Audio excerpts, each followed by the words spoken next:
Nako ho, ay matindi ho ito. Sara Sayad Lustay, biglang tumakas, pinaghahanap na. Alright, welcome back to my YouTube channel. I'm Andy's Vlog. Grabe ho, talagang matalinong matching ho ito. Itong si Sara Sayad Lustay, pinaghahanap po dahil bigla siyang nagtago at tumakas. Kaibigan, isang like sa video na ito kung nagustuhan niyo po. Please subscribe my YouTube channel. Eto, talagang nataranta na kasi, natakot na. Kaya't ang ginawa niya ay nagtago at tumakas. Ay dala nito ang maraming pera. Hindi ito aalis, hindi ito magtatago nang walang dalang pera. Pera ng taong bayan. Mga kaibigan, ang dami yung kaganapan kahapon. Nandyan yung inaresto, yung mga budol. Kilalang kilala nyo ho yan.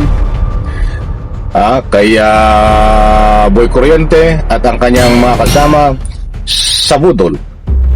At syempre kahapon din ginanap ang unang araw ng paglilitis sa impeachment laban ho kay Sara Sayad Lustay. Kaya't biglang natuklasan din po kahapon na itong si Sara Sayad ay biglang nagtago at tumakas na. At ito na po ang matinding dahilan kung bakit siya nagtago at tumakas. Ano ang kanyang tinakasan? Ibabagi ko po sa inyo itong mainit-init pa, nakalalabas pa lang ho na balita na may kaugnayan dito sa pagtakas at pagtago ni Sara Sayad Lustay, sapagkat mayroon pong humaharang sa kanya. Kahit wala po siya, ay may humaharang po sa kanya, sa kanyang mga galawan na hindi dapat ginawa niya yun. Ito, shoutout po sa lahat mga kaibigan. Pakinggan po natin, mga mahal kong taga-subaybay. Ito po. Ngayon, si Vice President Sara Duterte, ang mga abogado lang ng bisa umarap sa Senate Impeachment Court. Live mula rin sa Senado, nangungol sa balita si News 5 House Correspondent Darren Enriquez. Bayan, bakit daw dito malo si VP Sara? Yes, Jiggy, ayun nga doon sa isa sa mga tagapagsalita at legal counsel ni Vice President Sara Duterte na si Atty. Michael Boa ay abala raw ang bise dito nga sa paghahanda para nga sa Super Typhoon Inday. At ayon pa nga kay Boa, itong hindi pagsikot ni VP Sara hindi naman daw laban sa impeachment rules. Katunayan, may karapatan daw ang bise na i-represent siya ng kanyang legal counsel. At according pa po kay Atty. Boa, hindi naman daw nangungahulugan ito or ibig sabihin na hindi pagsikot ng bise, umiiwas siya sa proseso. Katunayan, una na rin sinabi po ng defense team ni VP Sara na willing naman daw po handang humarap ang bisa sa hali nga pong kailanganin nga po dito sa Senate Impeachment Court. At sinabi na rin po niya na dadalo nga po sila kung matanong kung dadalo po sa mga susunod na araw. Itong si VP Sara, ang sagot po dyan ng defense team niya ay titignan pa raw nila ng kanyang legal team. Sige, bago pa nga mag-umpisa yung impeachment trial, naglabas na rin ng pahayag itong si Vice President Sara Duterte. Dito nga giniit niya na karapatan nga ng akusado na katawanin siya ng abogado nga sa paglilitis. At according pa nga kay VP Sara, kung di man daw siya personal na humarap dito nga sa paglilitis, hindi raw ito nangangahulugan na umiiwas siya sa pananagutan. Judy. At matagal ng panawagan ng prosekusyon na pataluhin nga si VP Sara, pero sa araw nito, anong reaksyon ng prosekusyon sa nangyaring yan? Kinadismaya nga ng House Prosecution Panel itong hindi pagsipot ni VP Sara sa mismong unang araw pa ng kanyang impeachment trial. Pinapakita lang daw nito yung patuloy na pag-iwas ni VP Sara sa pagharap at pagsagot dun sa mga aligasyon laban sa kanya. Partikulang ka nga dyan ng ilan sa articles of impeachment na inilatag sa kanya, yung milyon-milyong nilustay na confidential funds, gayon din bilyon-bilyong piso halaga hindi mo na itineklara sa kanyang statement of assets, liabilities, and net worth o SAL. And kung babalikan din natin, Jiggy, sinabi na ni VP Sara na gusto niya ng blood bath. At yun nga, yung pinagtataka mismo ng mga prosecutors bakit siya mismo yung wala dito, yung naghahanap at gusto mong magbigay ng blood bath. At Jiggy, ayon pa nga sa ilang prosecutors, syempre bakit bakit VP Sara naman ang desisyon niya? Ayun mga kaibigan na buhat sa News 5. Babasa lang po tayo. ng mga komento dito. Eto, ang dami yung nagbibigay ng anumang public opinion. Bakit kayo magpapabudol kay Sara Sayad? Kayo mga prosecution. Yan ay katuwiran lang siya dadalo pero hindi. Tumakas na yan. Dala ang sinasabi mong bilyon-bilyon at milyon-milyon. Alagang matindi. Ito ba? Tumakas na ho yan. Huwag na kayong umasang dadalo.